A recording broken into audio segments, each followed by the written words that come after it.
Tantor Audio, a division of Recorded Books, presents The Sting of the Wild by Justin O. Schmidt, narrated by L.J. Ganser. Preface. Let's saddle up and embark on an adventure. This adventure will be in our minds, not in the thorns, mosquitoes, and sweat of the real world. Cheating? Perhaps. But don't all adventures take place in our minds, as well as in our bodies? The adventure starts 1.5 million years ago in the savannas and open woodlands of Africa. Our band of 25 is relaxing at the base of a kopje, a large rock hill protruding from the open land.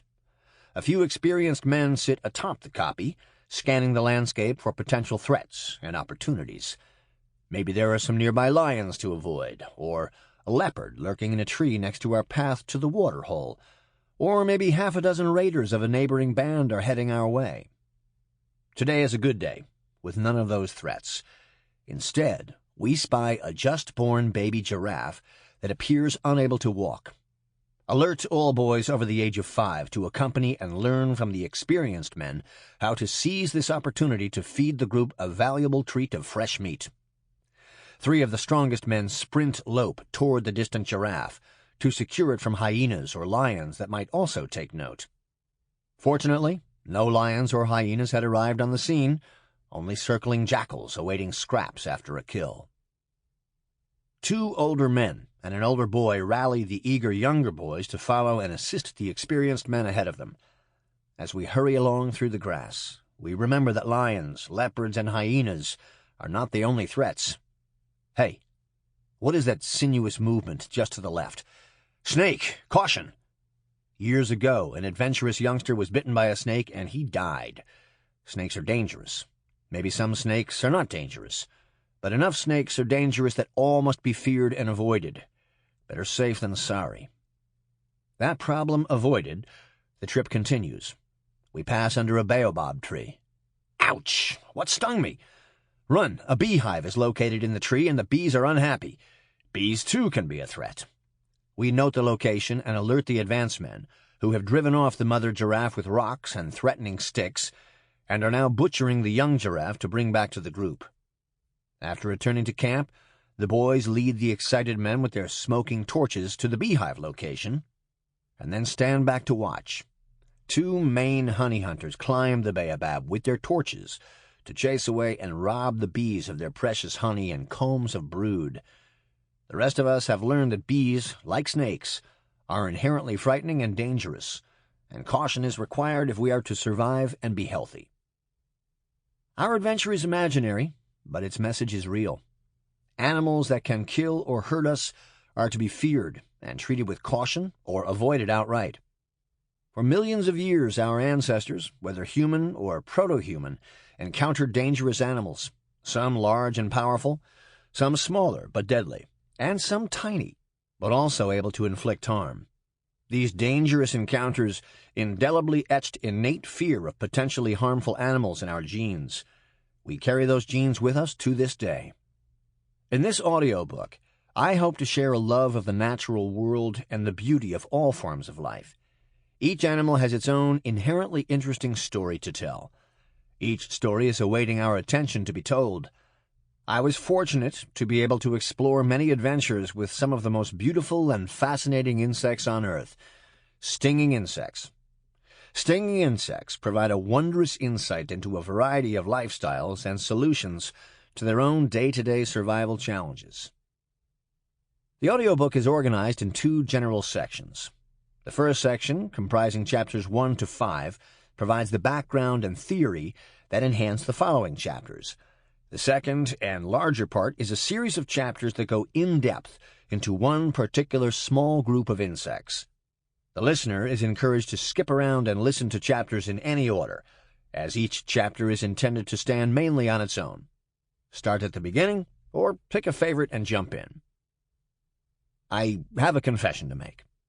The writing is littered with numerical superscripts. These are references to the sources of information and can be, and I might argue, should be ignored unless something piques particular interest. I beg that these numbers not be too much of a nuisance. Let's go. I hope you enjoy the ride as much as I did. 1. Stung. Children are born naturalists, whose play is exploration of the environment surrounding them. Throughout most of human history, that surrounding environment was nature itself, a nature filled with sights, sounds, and smells of plants, animals, and the landscape. To the child, the ant walking in the play area, or nipping at a food scrap, was an object of interest. Equally interesting was the nearby flower, with its intriguing bee, busy collecting nectar and pollen, and the lurking crab spider on the flower's edge. To the growing brain, these experiences were exciting and valuable. At this youngest stage of life, fear is muted. Fear is mostly learned by play experiences and from nearby parents and adults. For their part, the adults in the community realize that play and learning are crucial for the developing young mind, and encourage or allow mostly unrestricted play for the first 5 years. Play transforms the young human into an aware, observant, analytical, and adaptable individual, prepared to face the world as an experienced, functional adult. But ever-watchful adults are vigilant in making the environment secure for children to explore and learn in safety. Should a snake appear on the scene, quick action is taken to protect the children and to reinforce a pre-existing fear of snakes. Over thousands of generations, as studies by Lynn Isbell and others have shown, humans developed a strong genetic fear and aversion to snakes and an instinct to avoid them. This instinct is biologically rooted. Those individuals who lacked a fear of snakes, or who failed at avoiding snakes, frequently were bitten, with dire consequences, and sometimes died. Genes governing detection and fear of snakes were positively adaptive for individuals possessing the genes. Those with genes that did not confer strong detection and avoidance abilities were slowly eliminated from the gene pool. As natural scientists, children learn to appreciate and value many elements in nature and to avoid others.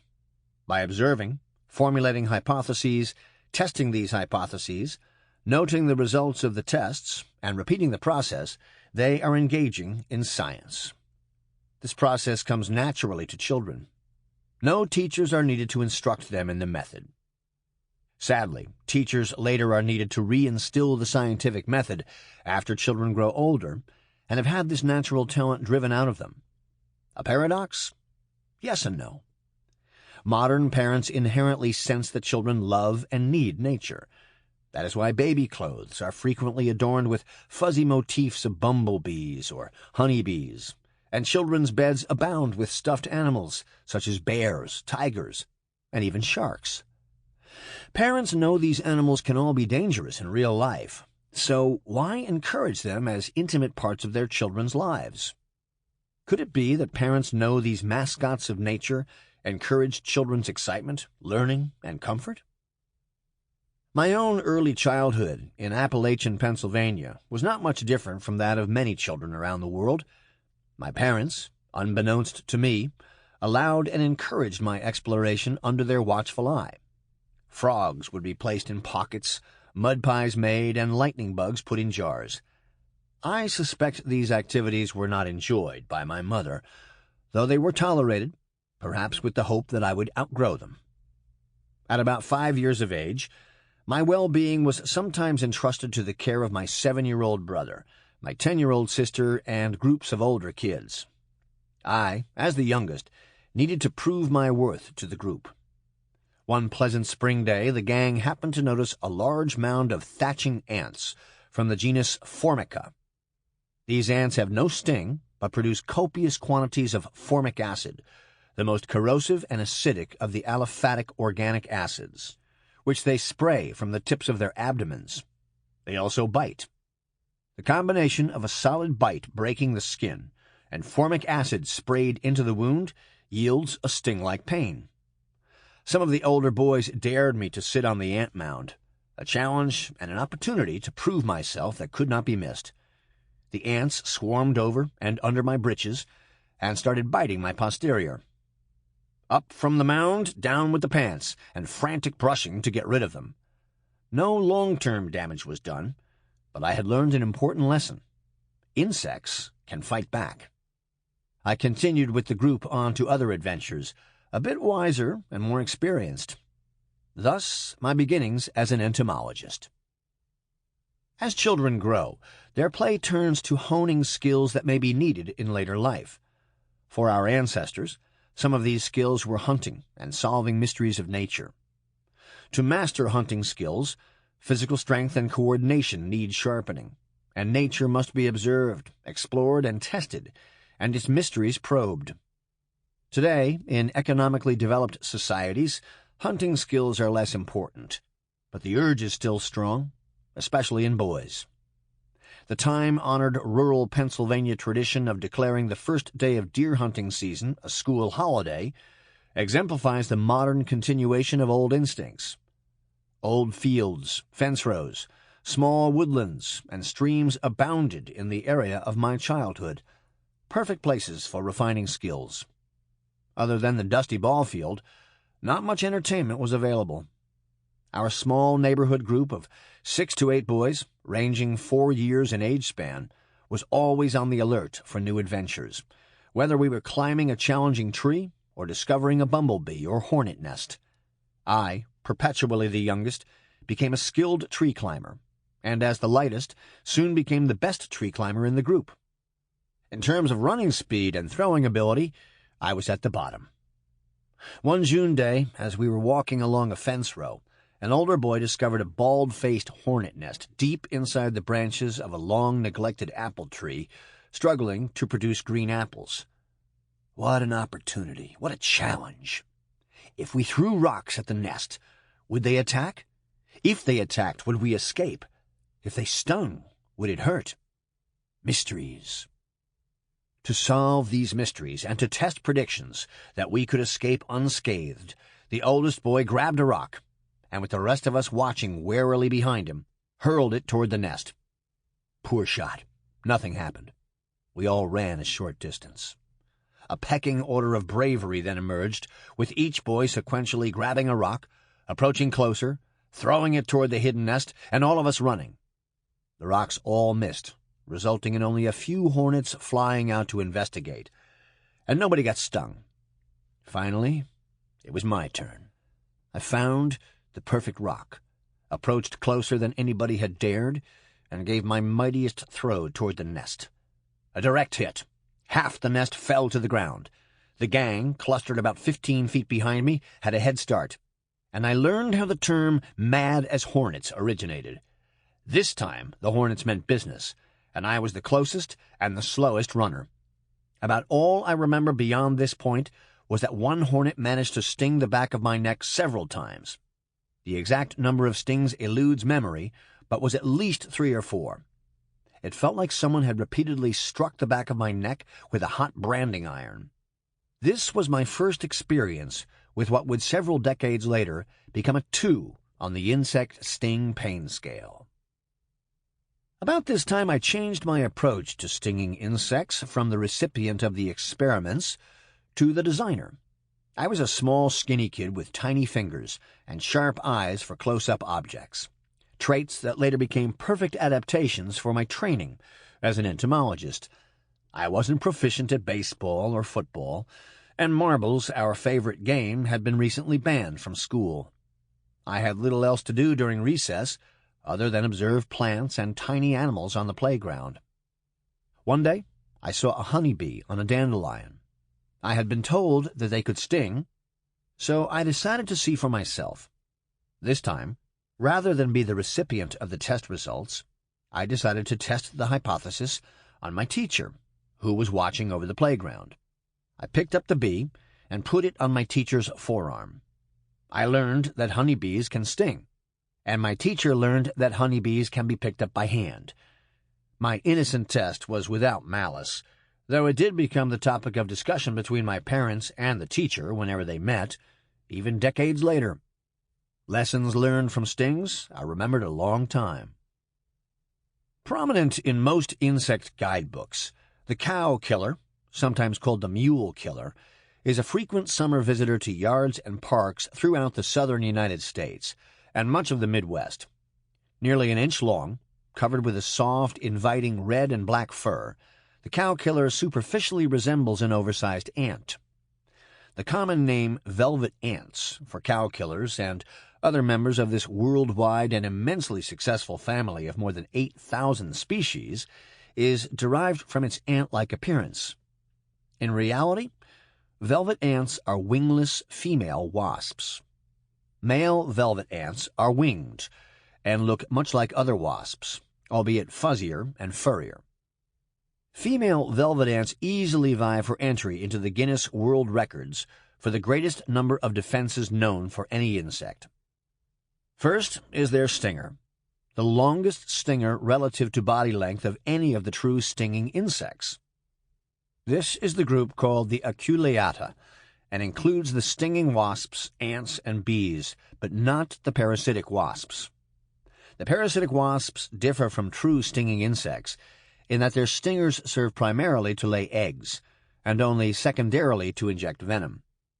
Enhancing the effectiveness of the cow killer's stinger, which can be half the total insect length, is the insect's ability to aim it widely, so that it can sting a person or predator grasping any part of its body, whether it's the head, thorax, or abdomen. The pain is instantaneous and searing, much like sticking a red-hot glowing needle into your thumb. The thumb recoils, but not the pain, which continues unabated for 5 to 10 minutes before gradually easing. This is in addition to a rashy, nettly pain reminiscent of a nasty brush with stinging nettle plants alongside a path near a stream.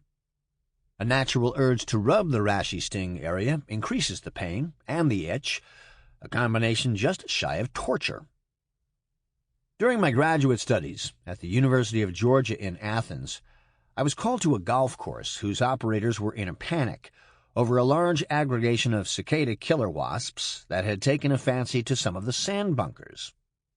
Male cicada killers were busily flying around looking for females and challenging anything moving in their territory, including golfers. Meanwhile, numbers of beautiful, colorful cow killers, Dasymatilla occidentalis, were entering cicada killer burrows and looking for the wasps' young as food for the cow killer's young. I captured several of the cow killers and took them to the lab where I was analyzing their defenses. A young undergraduate student who was helping care for them decided one Friday evening to give them some honey and water. I received an urgent call about 11:30 p.m. from the campus infirmary concerning what to do for my panicked student who was stung while handling a cow killer and was frightened that he would not survive the night.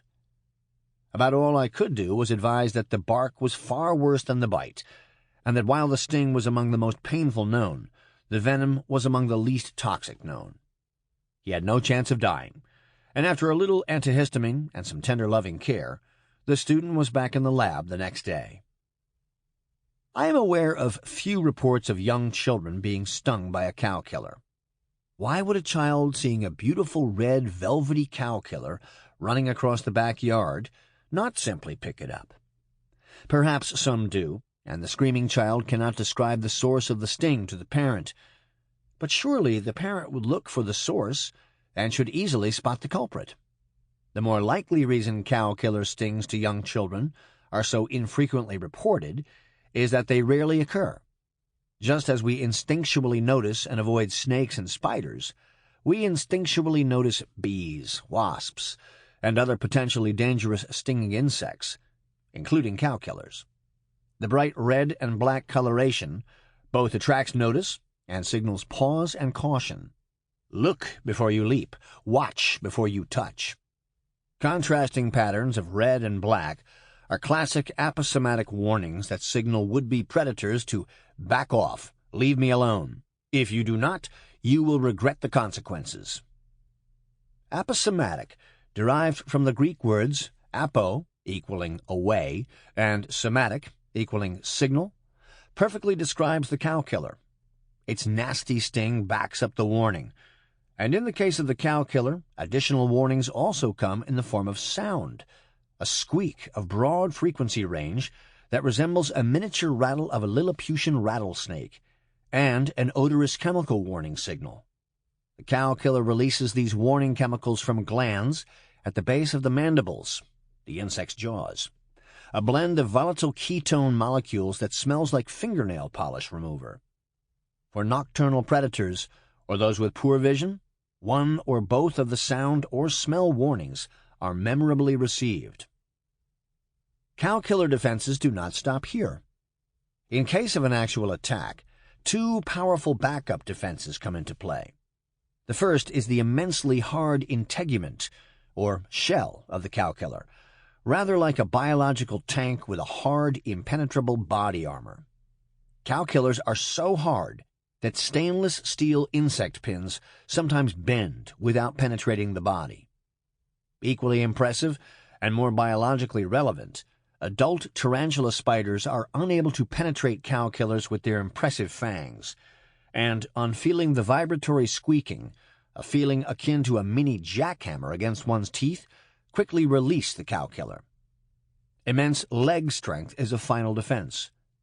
The cow killer's box-shaped thorax, the middle of the three insect body parts, houses not powerful muscles for flight, as in most insects, but instead enormous muscles that power the legs. These powerful legs, combined with the rounded, slippery body, enable the insect to wrest itself free from a predatory grip and then rapidly run away and escape. Does a child or adult consciously know of these defenses? Not likely. But the signals are clear. Be cautious and avoid me, or you'll be sorry. The sting message is conveyed. Truth is communicated. 2. The stinger. Petruchio. Come, you wasp! If faith you are too angry. Catherine. If I be waspish, best beware my sting. William Shakespeare, The Taming of the Shrew, circa 1590. If a stinging insect could speak, the first words it might shout are, "Who is at my door?" This simple thought can determine life and death. Life requires growth, reproduction, and survival. Without any one of these, a species would not survive to the next generation and would not have arisen in the first place. Survival is the lack of death. Animal survival is simple in theory. Fill one's stomach with nutritious food and don't end up in anyone else's stomach. Both of these are challenges because most animal tummies are filled with plants, and plants are the world's best chemists at synthesizing a dazzling array of chemical compounds. These compounds are synthesized expressly to prevent being eaten or to outcompete other plants for light or nutrients. Predatory animals face other problems with their food, mainly finding, capturing, subduing, and consuming their prey. For the stinging insect, how not to be eaten assumes crucial importance, and herein lies the value of the sting. The stinging insect is focused on not ending up in the stomach of the visitor at the entrance to the nest. Is that activity near the nest caused by an animal, or is it incidental to wind, to weather, or to nearby plants? If the latter, no predatory threat is present. If the former, the insect must determine whether the animal is a threat or is harmless. The visitor at the entrance could simply be a bumbling cow or a wayfaring rhinoceros. The main threat then is being accidentally stepped on or having the insect's home, the nest, destroyed. If little risk of being eaten exists, then usually no defensive action is needed. An interesting exception was described by Fritz Vollrath and Ian Douglas Hamilton, involving elephants and honeybees. Elephants are not known to eat honeybees, but they eat trees, including large trees and branches housing honeybee colonies. Destruction of the bee's nest by an elephant knocking down or destroying the tree would be a serious problem. Bees mount stinging attacks against intruding pachyderms to eliminate the threat of nest destruction by targeting the elephant's vulnerable eyes and nose, thereby driving the elephant herd away from the nest. Not all intruders at a bee, wasp, or ant nest are vegetarians. Some are specifically seeking the nutritious inhabitants, their helpless young larvae and pupae, or any food stores, including honey, pollen, or dead, paralyzed prey within the nest. The stinging insect must now determine the least dangerous way to stop the intruding predator from continuing its mission. An ideal defense is to threaten the predator from a distance. Chris Starr, a former classmate, who is now in Trinidad, explored carefully the range of threats signaled to potential predators by paper wasps in the genus Polistes. Polistes are reluctant to fly off the nest and attempt to sting birds, mammals, or Chris. Instead, they engage in a series of increasing threats to avoid death by being bitten, smashed, or eaten. Face the intruder with body raised high on legs, raise wings above the body and spread apart, flip wings up and down in a fast motion, buzz wings momentarily while remaining on the nest, flutter wings while still remaining on the nest, wave raised front legs toward intruder, curve the gaster, the part of the abdomen after the narrow waist, and fly off the nest, but not toward the intruder. These threats often deter the intruder and at little cost to the wasp. Wasps sting only after these threats fail. Warning threats can take many forms, including sounds and smells that do not depend on predator vision. A variety of ants that include Paganomyrmex harvester ants, leafcutter ants, Atta, Australian bull ants, Myrmecia, and bullet ants, Paraponera, stridulate to produce a broad-frequency squeak. All investigated velvet ants, Mutilidae, also readily sound a stridulatory squeak threat when they sense possible danger. Hornets in the genus Vespa have perfected mandible snapping or clicking as another effective acoustic threat. When I was in Japan in 1980, some generous students of social wasps and their professor assisted me in collecting an entire colony of the giant mandarin hornet, Vespa mandarinia. This enormous wasp, with its brilliant orange blocky head, vies for the title of the most intimidating insect on Earth. Their preferred food is the young of other hornets, social wasps, and honeybees, the adults of which they dispatch quickly and simply by crushing them with their enormous mandibles, having no need to waste precious venom in this operation. My Japanese colleagues and I presented a different threat to the mandarin hornets than their usual stinging prey. We were their predators, not their prey. After climbing into my armored bee suit, I grabbed a hand-held insect net with a 6-inch handle and approached the hornet nest swinging. The students, perhaps wiser than I, ingeniously attached insect nets to long, straight tree shoots and caught any hornets attacking me from the rear. The most memorable part of the ordeal was seeing and experiencing enormous wasps hovering eyeball to eyeball in front of me, loudly snapping their jaws. The best bee suit in the world could not allay the fear and awe generated by these threats. And these are not idle threats. A single sting can kill a rat. We were luckier than a rat, and collected all the hornets and their nest with nobody getting stung. Warning threats can be odorous chemicals. Ants are masters of chemical warfare, with the added benefit that these odorous compounds serve as warning. Stay away, or suffer the consequences of stings and bites. Paganomyrmex harvester ants release volatile ketone compounds that smell like nail polish, and velvet ants use a nearly identical blend of ketones for the same purpose. Bullet ant chemical warnings include odors that resemble burnt garlic. Tarantula hawks, Pepsis, perhaps produce a most distinctive warning odor, a pungent and unaesthetic odor emanating from glands in the head. All of these odors can be released to warn intruders not to attack, thereby reducing the risk of actual attack. If predators attack, these odors enhance predator learning that attacking this stinging insect is punishing and a bad idea. The insect world is a blizzard of odors. Chemical odors are not just aposematic warning signals, a minor role in insect life. Odors run most of life, ranging from sex pheromones to help males and females find one another at the right time, and other pheromones communicating alarm, aggregation, and individual recognition, to a near limitless variety of chemicals that convey information about food. From early in my youth, odors that convey information about dangers, especially the presence of large, dangerous predators, have been particularly interesting to me. To sting and Sample complete. Ready to continue?